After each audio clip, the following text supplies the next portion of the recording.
La réponse est oui. Dans un premier temps, pour riposter à Daesh, c'est bien évidemment la voie militaire qui s'impose. Et parmi les différents recours militaires, puisqu'on ne veut pas y aller au sol, puisque personne n'ira au sol combattre Daesh, sauf les Kurdes, mais c'est un cas particulier. En tout cas, les Occidentaux n'iront pas, donc les Français non plus, il reste l'aviation. Alors c'est très efficace, contrairement à ce qu'on dit depuis quelques mois, parce que si depuis pratiquement 1 an et demi maintenant, les aviations occidentales n'avaient pas bombardé dûment Daesh, eh bien on n'en serait pas là aujourd'hui. Je veux dire que la situation serait pire.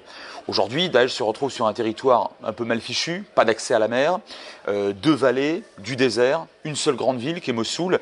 Tout ça, c'est grâce à l'aviation occidentale. C'est-à-dire que Daesh a été endigué, en quelque sorte, mais en aucun cas ne pourra être détruit uniquement par l'aviation. Donc il faut bien considérer que c'est un certain coût, pas en termes humains parce que nous ne perdons pas de soldats au sol, c'est un coût financier, c'est un gain. Le gain, c'est qu'on endigue Daesh, on l'empêche de prendre davantage de territoire et de population, mais ce n'est pas comme ça en tout cas qu'on éradiquera ce groupe terroriste.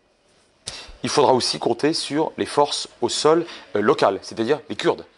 Les Kurdes, eux, se défendent, ils défendent leur territoire et vont tenter d'abord de prendre une certaine revanche et puis de réoccuper en quelque sorte leur propre territorialité, leurs propres habitats.